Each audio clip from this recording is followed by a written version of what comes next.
I'm Rob Trzynski. This is Symposium, where we talk about the ideas at the basis of a free society. My guests today are Shoshana Weissman and Jess Miers. Shoshana is a fellow with the R Street Institute. Thanks for coming on, Shoshana. Thank you so much for having me. And Jess Miers is a lawyer with the Chamber of Progress. And I'm going to ask you later about what the Chamber of Progress is, but thanks for coming on. Yes, thank you so much for having us. All right, so I brought you on to talk about some of the Section 230 of the Communications Decency Act of, was it 1995, which has sort of built the modern internet. And it's been in the news recently. It's been sort of running battles over it over a period of time. It's in the news most recently because of a couple of court cases going to the Supreme Court that are testing this Section 230.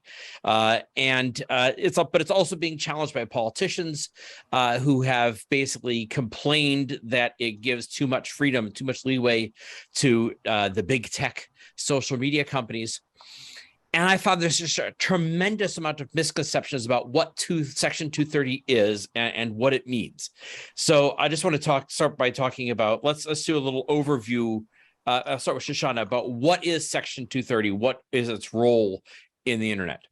Yeah, I mean, it's a law I really like, and I don't think there's a lot of laws I like. There's not many that are crafted really well. But I really like this one. It one day just hit me how important it was. And R Street's worked on it longer than I have, far longer than I have. But it's just personal responsibility that each person's responsible for their own stuff. That if you do illegal stuff in someone else's place, that they are not liable because there's no way they could know there's no way they could know the legality of it, that it's happening. And it assigns liability in a way that allows the internet to flourish. And I think the case that created it is a really good illustration of why it's important for a lot of reasons. So in the 90s, some guy posted stuff about the Wolf of Wall Street on Prodigy, which was an old platform. And he's like, hey, these guys are frauds. So, and it's fake, it's all fake. So Prodigy sued the guy and sued the platform. And the judge basically said, well, yeah, you say you keep your platform family friendly. And that one piece of content on your whole platform is not family friendly. And obviously we know it ended up being true. Like Stratton Oakmont was fraud. There's a movie like Wolf of Wall Street, all that stuff. But what that showed was that a whistleblower, what the guy functionally was, a whistleblower on a platform that tries to keep its users safe would mean that the platform can be sued and the whistleblower will be sued. The whistleblower can be sued anyway. That's right. That's a side. But if a platform wants to host speech, and keep people safe, they're going to be liable for every piece of content on their platform, which is just a terrible precedent to set. Even if the guy was writing liable, it's still, there's no way the platform could know that was liable. They might think he's a whistleblower, as he was. So Ron Wyden and Chris Cox got together and were like, this is a terrible precedent. You shouldn't be penalized for keeping users safe. And that's what 230 came out of. And some people think, oh, well, they're not neutral now and moderating, so this is different. And it's not. It's bias is human, bias is First Amendment protected. And it's a really great law because it lets people moderate in the way they see fit. It lets whistleblowers flourish. Me Too, that movement could not have happened without Section 230. The platforms would be like, no, libel, just everywhere. Just, it's not worth them having on their platform, or they just wouldn't have moderated at all to avoid liability, which is called the moderator's dilemma. Moderate everything or moderate basically nothing without Section 230. So it's a great law. It allows really great things to happen. And I don't know what the world would look like without it. You'd have a lot less truth, a lot fewer whistleblowers. But I'll also allow the girl with a Section 230 tattoo to expand upon that more. I want Jess to expand on this, and I also want to specifically talk about this idea of the moderator's dilemma of all or nothing, because the Stratton Oakmont decision was really sort of enforcing the all or nothing thing. Yeah. So let's go to Jess for a second here to talk about that. Thanks so much for that excellent tee up, Shoshana. Yes, I do have a Section 230 tattoo. It's sort of what launched my career. So I won't go more into, Shoshana gave an excellent overview of Section 230. To put it in, a one-liner, Section 230 says websites and users are not liable for the content that they simply do not create. And as Shoshana importantly called out, this is an incredibly important immunity. It is what led to, the modern web that we enjoy today. And not only the websites that flourish under Section 230, but also the users themselves. I'm really harping on the user's point here because I think it often gets lost in the Section 230 discourse. What I mean by that is, when I engage with third-party content, for example, when I share it, when I retweet it, when I like it, and even when I comment on it, I am not going to be held liable for the underlying content that I am engaging with. And you can imagine what the world would look like, or what our online environment would look like, if we could be held liable for engaging with third-party content. I, for one, would have no interest in retweeting something unless I was certain that it would carry no legal risk. And so part of the internet is, yes, we need websites that are going to facilitate user-generated content, but it's not enough for those websites to exist. We need users as well to engage and create that user-generated content as well, to create that back and forth ecosystem that we love about the internet. So that's Section 230. I have forgotten what your second question was already. I want to expand on what you just said, though, because I do think there's a reason why the corporations are involved, which is if Stratton Oakmont was going to, there's a reason Stratton Oakmont sued Prodigy and not the guy who posted it. And there's a reason why individuals tend not to get sued as much in defamation and libel suits, which is, if somebody sues a single individual, there's not that much money to get. But if you have a big company, and once upon a time, Prodigy was a big company. I think it was at that time. I think it was a division of CompuServe, which again at one time was a big company. Then put it in more modern terms. If you're suing Google or Twitter or Facebook, that's a big multi-billion-dollar company. You can get money out of them, and so the threat is much greater. Whereas if somebody sues, Joe Blow, who for mouthing off an opinion, there's not that, it's not worth the legal fees for what you could possibly get out of the person. So I think there's a reason why the corporations, people focus on the corporations. But let's talk about this issue of the moderator's dilemma, the idea that, if you didn't have Section 230, there would be, especially for the platforms, there would be kind of an all or nothing approach that they'd have to take to moderation. Right. So, as Shoshana nicely elaborated, the spectrum that we often worry about when it comes to amending, repealing Section 230 is the websites feeling as if they are cornered into having to moderate everything or not moderate at all. The reason behind that is really given the uniqueness of the internet itself and our online ecosystem. There is simply just too much content for any internet company, for any website to be able to do perfect content moderation. Perfect content moderation just doesn't exist, full stop. Now, when it comes to the law, there are lots of different claims that can be brought against websites and users that engage in content. And often those claims have knowledge standards, for example, and those knowledge standards can get really tricky.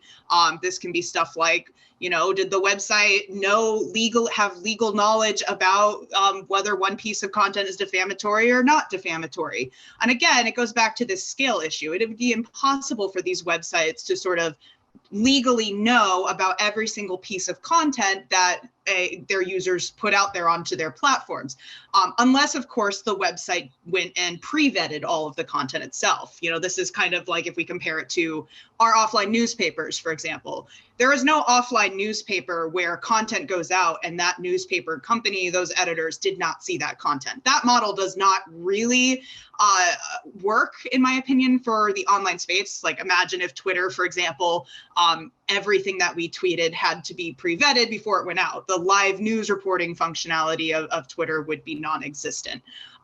So given that concern and that complexity and that volume of content, internet services, they are, if Section 230 wasn't around, they would be concerned about content that they let slip through the cracks. And that's sort of what happened in the Prodigy case, is that, this precedence gets set up that if you're going to do content moderation, that's fine, but you can't miss anything. You can't make a mistake, which is just untenable. Now, I have to say, the model of no moderation, by the way, is sort of like the idea of treating it like the phone company, right? Yeah, people. If somebody gets up on the phone they say something. There's no pre-monitoring. There's no editing at all. There's no limits. The phone company has no capacity, or at least at that time had no capacity, to cut somebody off or to say what they can and cannot say.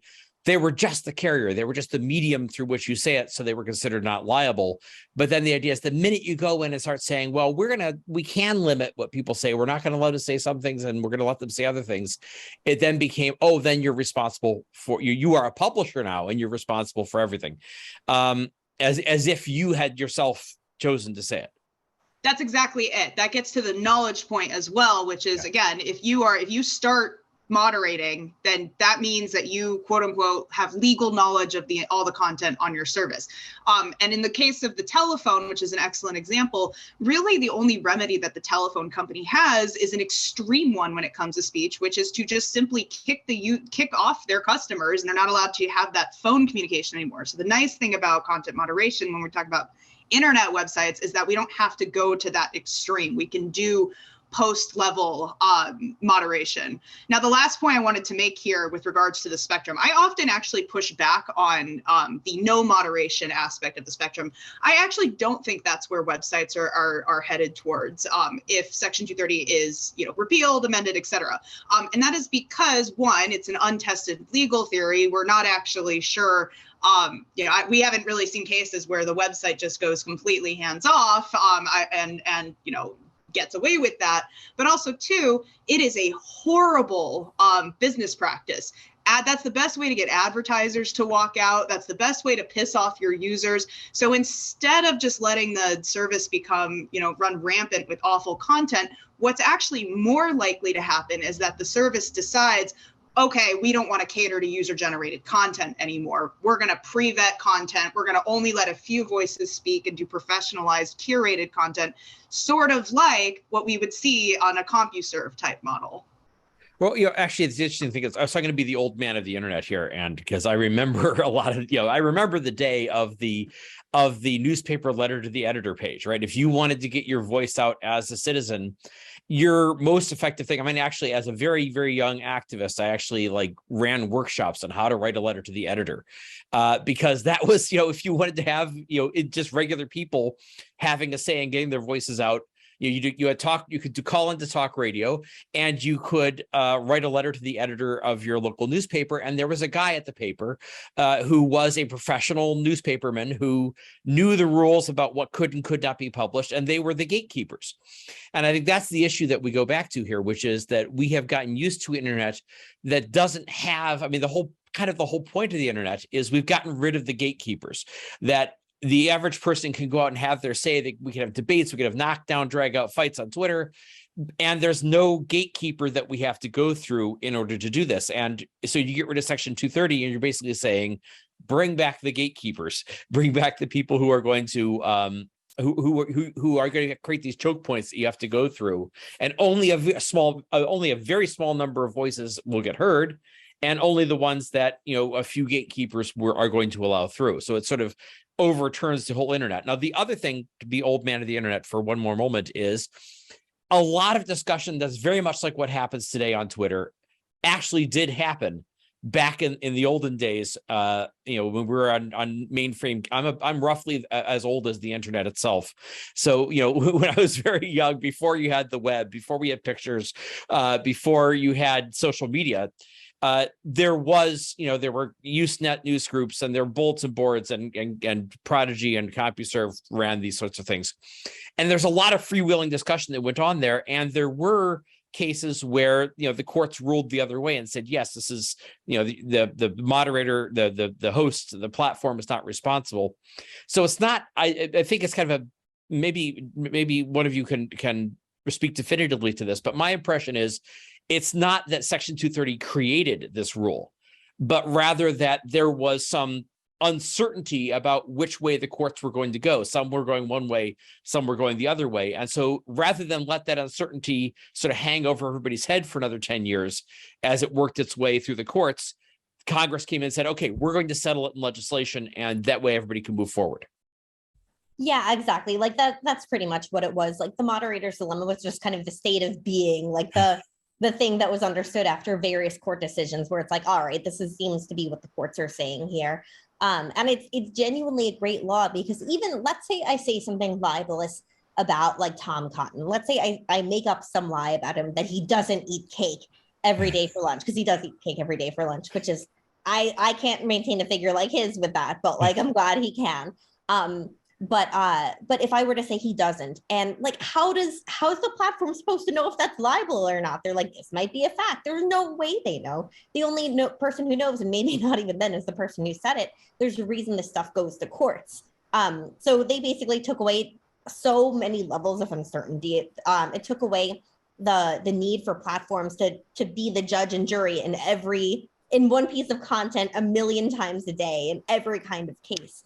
And like you're saying too, without 230, like you put back in the guards that take away that free speech, and we should care about that on the right.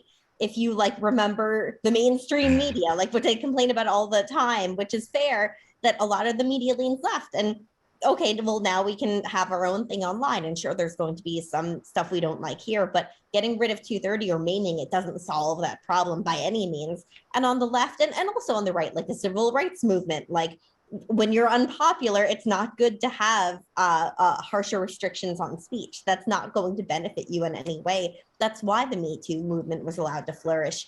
And stuff like that. It's so frustrating how short-sighted people get about it. Well, let's talk about why is it? What's the source of the opposition to Section 230? Why does it keep people upset? I think part of it, I think, is just simply it's because it allows moderation, and moderation is always going to be done in a way that somebody doesn't like. Yeah, that's all it is. Like, people are pissed off about what's said online. That's the long and short of it. Like, the left wants less speech, and not to say that they don't care about free speech, but they generally want less speech, and the right generally wants more speech. There's a little back and forth there, but they're mad about the First Amendment. And I know Jess loves that line too, that it's like, they're genuinely mad about the First Amendment, and that's what's occurring here.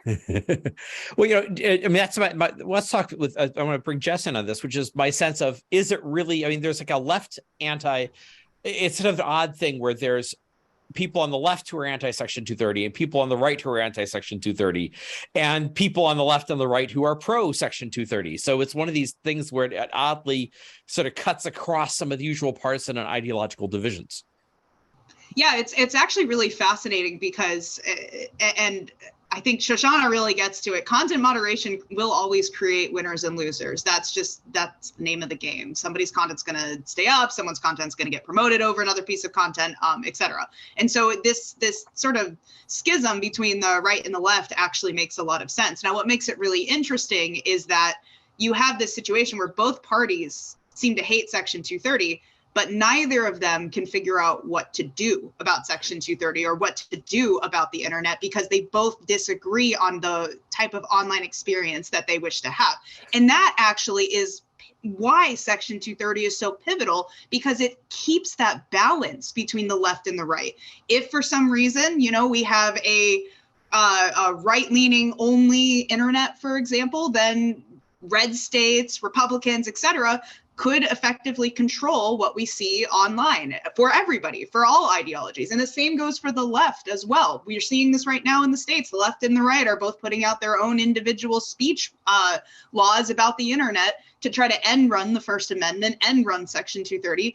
And those laws are complicated, confusing, and embroiled in culture wars, which is not what we want the internet to be dependent on. Now, I mean, I'm trying to figure out what is the fantasy they have? Because I think a lot of times is they have a fantasy, we'll pass this law and then the internet will become better and our side will feel comfortable on it and the other side will be suppressed. And what is the fantasy what is the version the left has of what they're trying to do with the internet?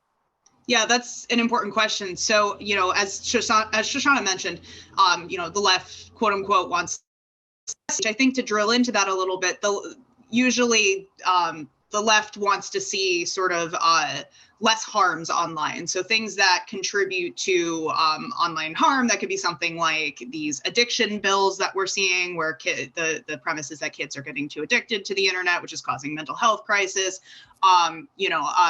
You'll often see claims about how the internet and social media companies are they're discriminating against certain protected groups. You'll see a lot about the flourishing of misinformation, disinformation, like we saw this a lot with the COVID-19 pandemic. So that's usually what the left is gearing towards it. And the reason why we sort of say this is quote unquote less speech is it boils down to they want these social media companies to take down more content. They don't want that type of content. They really want the gatekeeper driven the old gatekeeper driven system. I mean, the law, I've encountered people who sort of pine for the good old days of the big three networks and the mainstream media, where if the New York Times and CBS decide not to air it, it just doesn't go anywhere. That's exactly it. And then when you're looking at the right, and this is to Shoshana's point, the right wants, quote unquote, more speech. Usually we see claims from the right that social media companies are taking down too much content, and that when they take down content, they're biasing towards, their content decisions are biased towards conservatives, essentially, so that they're taking more conservative speech down, and that upsets the right because that's the content that often gets hit by the service's community guidelines, for example. So that kind of brings us back to the moderator's dilemma that, if it's either all or nothing. And so the one side wants all, let every one of our right-wing trolls go out there and spew whatever he wants to spew, which would, in other words, make Twitter even worse than it is already. And then the other side wants basically nothing. Let's have more controls and more gatekeeping, and get all that hate, anything that we define as hate speech, which often is defined overly broadly, then gets kicked off. That's exactly it. Yeah.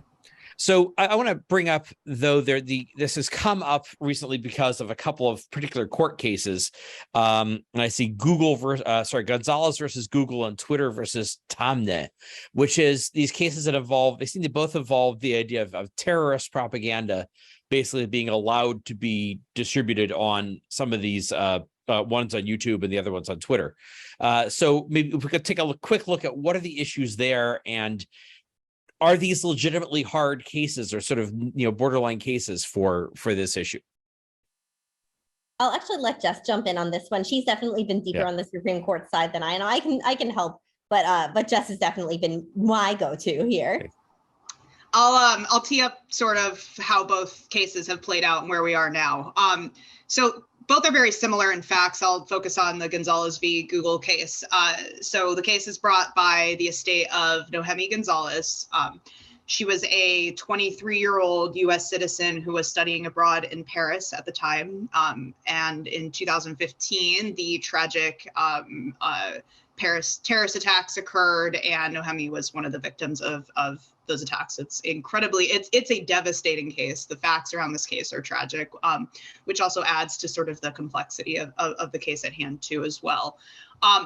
The estate then filed multiple unsuccessful lawsuits against YouTube, and they're alleging that YouTube was one of the causes of the Paris terrorist attacks because YouTube allowed ISIS propaganda, alleged ISIS propaganda, and I'll explain why it's alleged in a second, flourish and radicalize the folks that carried out the attack. Now, Rob, you asked, are these particularly difficult or challenging cases for the court to consider? And I'll put out there and just say, there is no reason that Gonzalez v. Google should have gone up to the Supreme Court. This is not a particularly unique case. There is not a circuit split on this case. The issues are not particularly new or challenging. And in fact, we have a lot of precedents that states that YouTube and services that promote or recommend videos are obviously protected by the First Amendment and by Section 230. But not only that, the complaint itself in Gonzalez was, really lacking. It was an unsuccessful case, not only because of, First Amendment and Section 230, but also because the complaint just wasn't properly pled. I say alleged ISIS/terrorist propaganda because we don't even know what what was at the videos that the estate points to in their complaint. They don't actually discuss what the videos were. If you look up on YouTube, for example, I don't think I recommend this to your listeners, but if you look up ISIS content on YouTube, the first several results of YouTube is news. It's information about ISIS, which is a big deal when we're talking about propaganda versus the availability of information. So the case itself started out really tenuous, and it was a surprise to the Section 230 community to see this one get accepted by the Supreme Court. And we figured early on, the 230 experts, we figured, okay, well, this is because Justice Thomas, who infamously denigrated Section 230 and the malware by its opinion in 2019, we figured, okay, this is it. The court is just excited to take on a Section 230 case. And what actually ends up occurring in the courtroom, I was there in DC, very different than what we all expected. So that's Gonzalez.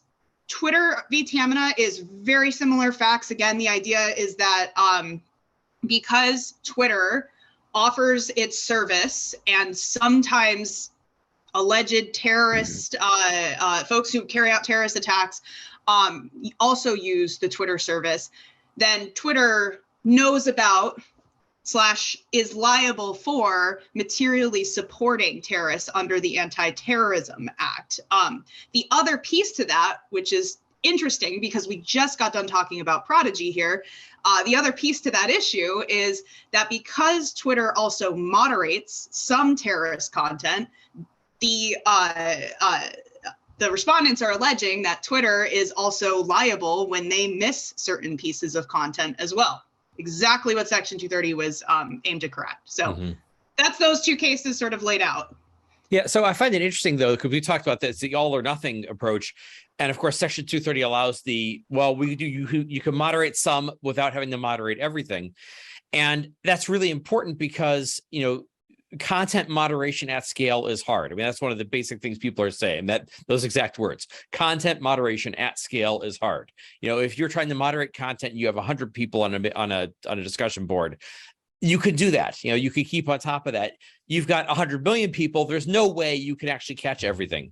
So, I know that, it's not like YouTube is actually going out and like saying, hey, it's great that we've got Al Qaeda recruitment videos on here, or that Twitter makes no effort. It's they are trying to catch these things, but at the same token, they are not going to catch absolutely 100% of everything. And so seems to be like trying to push back to the all or nothing, that if you actually try to get rid of some of it, but you don't get rid of, absolutely 100% of it, then you're liable. I think. Yeah. And go ahead. Oh, sorry. Yeah. I think one thing too, that's worth noting is that you'll hear people saying, oh, Twitter and YouTube, they make all their money by promoting extremist content. And that's not how they make money. Like, I can promise you, they have these transparency reports where you can see how much of it they remove. They're like, even fully legal terrorist content speech, they're trying to remove it. It's not a lack of desire to remove it all. And it's also just full misunderstanding. Like, if these platforms were full of that content and you couldn't miss it, no one would want to go there. You'd log into YouTube and be like, oh my gosh, why is this full of terrorist content? What the hell? And you would go away. It doesn't make money for them.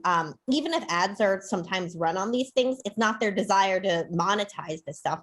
They're trying to take it down. And of course they can do better. It's an evolving threat. Like, if you ever watch my DMs with scammers, you'll see that they're evolving the way they communicate to get by filters, just like kids do when they try to like not show their parents what they're texting. People evolve to combat the filters. Or like you, Shoshana, when you send me things with like random acronyms that are supposed to mean something. Yeah. And I'm too old to know what any of them are. Exactly. But like, language evolves, scammers evolve. People who want to post bad and good things evolve to get by filters. It's if you've ever seen like people try to like get banned from Club Penguin, like that's one of the, I think, most famous examples of it. That's what they're doing. They're trying to get through the filters. So the people who are like, oh man, these big tech companies just love horrible content and monetizing it. It's not how it works. And it's dishonest too, because it's just not what's happening. There's this phenomenon out there on the internet where political obsessives tends to think we're in the center of the universe. And, Twitter is really about all the arguments we're having about politics. And actually most of Twitter is about, Taylor Swift talking about what she had for breakfast this morning. And most of YouTube is, I don't know, for a while it was like 90% of it seemed to be pirated clips from Game of Thrones. It's pop culture and celebrities and all that stuff. That's the real meat of it. But Jess, you said something interesting about how when this, when the Supreme Court took these cases, people thought, oh no, this is maybe Justice Thomas trying to, rally a group of conservative justices to strike down Section 230. You said it went a little differently. I have to say that the most hopeful thing that I saw from the coverage of this was something I think was said by Justice Kagan, where she said, was that we're not the 9 greatest experts on the internet, which I thought, as if they know that, we're in good shape. If only more members of Congress had the same humility. But how has this actually gone in the oral arguments? Yeah, so this is the first oral arguments I ever got to attend at the Supreme Court. I actually highly recommend it. It was super fascinating, and you get to catch a lot more than you hear over the live stream. But I'll be honest with you. So right when I was walking in, they make you give up your phone, and I had texted, famous thought leader on Section 230, Eric Goldman. It's been nice working on 230 with you all of these years, because I figured that was it. We all were expecting it to be the knockout, drag out Section 230. And ironically, we get into the room, and the very first question that's posed by Justice Thomas, again, ironically posed by Justice Thomas, and he's essentially asking, why the hell is this case in my courtroom? What is the difference between when an internet company, when YouTube recommends Rice Pilaf videos versus recommending ISIS content? Isn't it the same algorithm? And honestly, that's what blows the entire case out the window. And that's how Justice Thomas's question actually sets the pace for the rest of the day. And I think the reason it went down that way, I've had a lot of folks sort of ask, what happened, is that the case itself has actually changed several times up until when, the day that it was presented to the justices. We started out, you had asked, what's the major issue in each of these cases? Well, the issue started out as, does Section 230 only apply to quote unquote traditional editorial functions? And that's a very broad question with not only Section 230 implications, but also First Amendment implications. It presents the justices an opportunity to sort of figure out what is a traditional editorial function when we're talking about the First Amendment and online publishers. So that's a very broad question. So in this case, like one of the claims being made was that the algorithm itself, or the recommendation function, was editorial content. Exactly. And so that's how it started was, okay, well, 230 only applies to traditional editorial functions, and recommendations, not just algorithms, just recommendations are not a traditional editorial function. Well, that's likely, since that was the question that was accepted on cert, that is likely the question that the justices thought that they were going to answer. Again, there's a lot of room to opine here. No matter how you feel about it, there's a lot of room for the justices to do something here. But then the question bizarrely changes on the first round of briefing. The petitioners now have changed their question, which you're not supposed to do, by the way. And the court could dismiss the case for this, but they haven't. They change it to, does Section 230 apply to recommendations? Again, broader kind of question. Okay, we're still talking about the First Amendment. There's still a little bit of room that the court can use to discuss 230's application to promotion of content. Again, even though there's no circuit split on this, and it's been determined forever that 230 of course applies to promotion of content, but there's some room here. And then we get another change in the question. And that final change is what the justices are asked to discuss. And that question becomes, okay, we accept that 230 applies to some recommended content, but when you use algorithms, when you use technology to do the recommendations, now 230 doesn't apply. And that question is narrow. It's difficult to distinguish between when technology is used, when it's not used, when it's appropriate for 230 to apply, when it's not appropriate. The First Amendment questions are, again, really narrow. And that's probably why we saw it in the court, or we heard in the court several times, these justices going, I am confused. All of us were confused as well. So I left the courtroom actually cautiously optimistic with Gonzalez. It was very clear to me, as Justice Kagan, as you noted, she pointed out, we're not the 9 experts on the internet. But also, I think the justices really appreciated the technological complexities that follow with that follow 230, the First Amendment concerns, the implications on the online ecosystem, and overall, it seemed like they had no interest in touching Section 230 at all. You mentioned earlier, and I think it's interesting that one of the problems, the reasons why Section 230 hasn't been overturned legislatively, is left and right. You have factions in the left, and both the left and the right that are hostile to it, but they disagree on which direction they want to go with it. So, and it strikes me it's like another win for James Madison, because this whole system that he created and explained about how you have each faction as counterbalanced against each other faction. So even if they want to get rid of something or to change something, they can't agree with each other on how to do it. So is that what you sort of see going forward as the most likely outcome? I think so. And Shoshana, I'd love to get your thoughts on this as well. Shoshana focuses really in on the federal policy. But I'll say this, back in 2018-19, when I really started getting in on the 230 beat, the federal policy landscape really scared me. It really kept me up at night as to, we had just seen in 2018, they amended Section 230 for the FOSTA-SESTA amendment, which is the sex trafficking amendment that actually ended up harming sex workers in the end. And so it seemed more likely that Congress was able to get its act together and come up with bipartisan legislation to amend Section 230. Nowadays, it doesn't keep me up at night. I think the right is, there's so many radical players on the right and the left that make it so that, again, neither can agree on what they want the internet to look like. Pushing policy forward is, not super likely at this point. Unless it's on an issue like kids, for example. And Shoshana, I'll let you speak more to that. But what really is keeping me up at night these days are the states. The states themselves are getting really awful pro-censorship policies pushed through, and they're doing it at a pace that, it's becoming almost impossible to keep up with. And they're doing it because they have figured out, one, First Amendment legislation takes forever. So look at the net choice cases in Texas and Florida. But two, it's just a really easy end run around Section 230 in the First Amendment when Congress can't get their act together. That's what's worrying me. Yeah, and what I've noticed is that there's a tendency to go ahead and pass something even if you don't think it's going to survive a court challenge.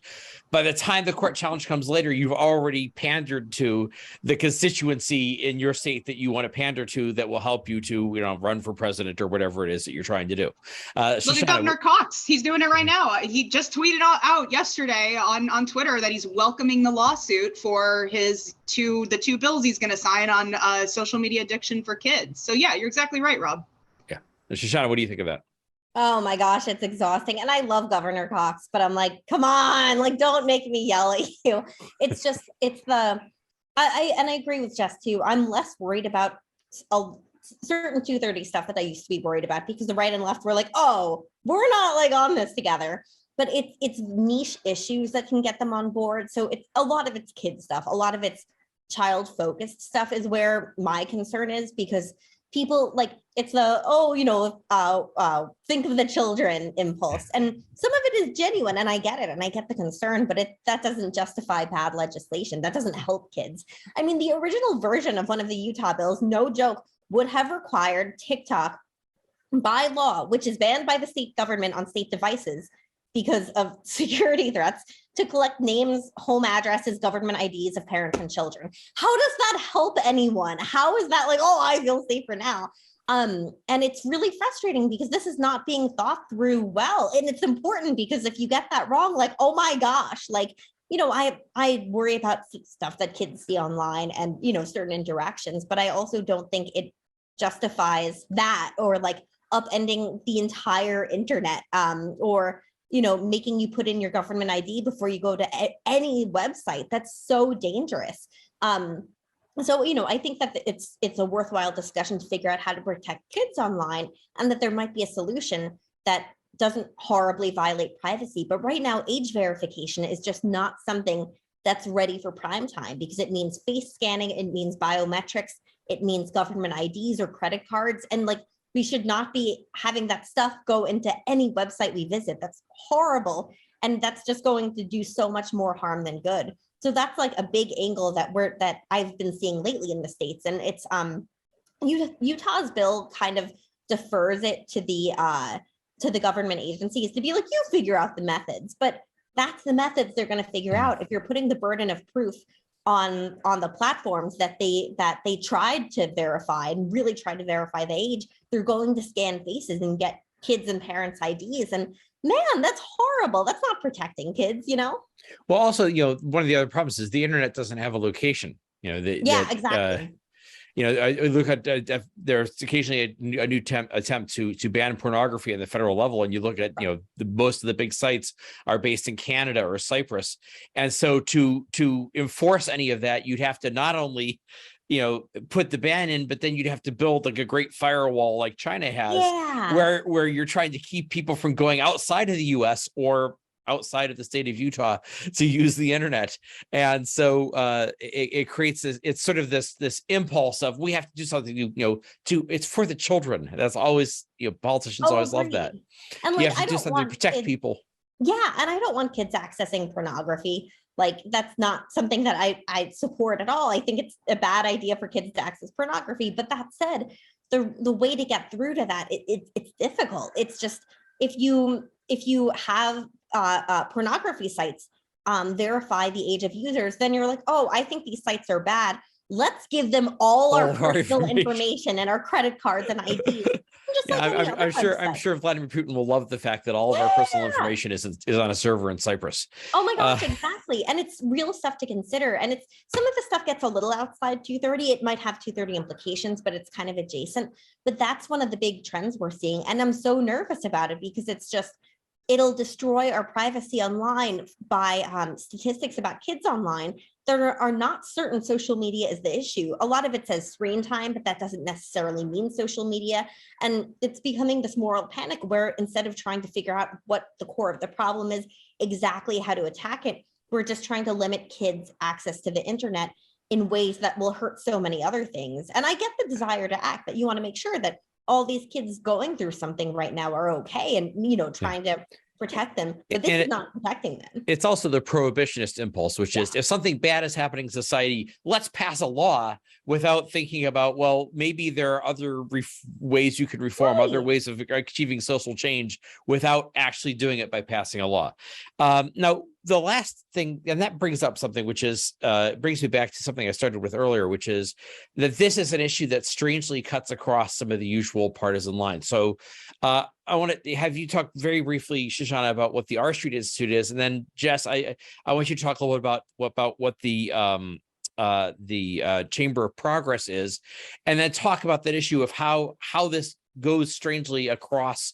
This hasn't been politically coded in a way that people on the right are for this and people on the left are against it. So Shoshana. Sure. So the R Street is a free market group that our tagline is free markets, real solutions. So, lots of think tanks do the big policy that's like, here's the framework, the intellectual framework. And a lot of that, we use that stuff, but we like bite-sized stuff that solves stuff. So, hey, this is a bad idea, don't do this thing. Or, hey, this is a good idea, do this thing. And we do flood insurance reform. We were founded on insurance reform, climate change, everything justice reform, everything tech policy, and lots of stuff in there, licensing reform, which is one of my favorites. And yeah, we're center right, but we also work with everyone. Like on personally, I've worked with Elizabeth Warren on licensing reform, Tom Cotton on licensing reform, Doug Ducey on everything, Jared Polis, whenever he's like down to nerd with me. And like, I love being able to work across party lines because while we lean right in the end, like our policy, it doesn't come from a partisan first perspective. It's markets first. How do you insert markets into things to allow them to work better? And I really like that because that means I get to work with everyone. And a lot of people I work with are on the left, some are on the far right, some are like medium right, but it's nice to be able to just build coalitions to get stuff done, which is also a big part of our ethos. Yeah, Jess.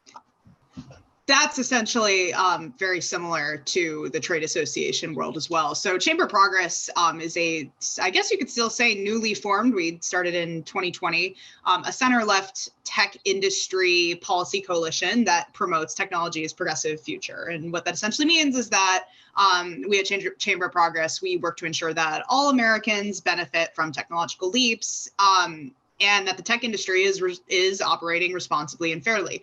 So you'll often see when, Chamber of Progress does an amicus brief with, with regards to like the Texas and Florida cases, for example, with the California Age-appropriate design code recent case here in California, you'll often see us come from the direction or the angle of how does this harm consumers? How do these laws affect marginalized groups online? And we do this from sort of a progressive left-leaning lens. And it gets back to what we were talking about with sort of, the right and the left. Our goal for the online world, the online ecosystem, is ensuring that all parties get to speak, and that, marginalized communities, they continue to have a voice as well online.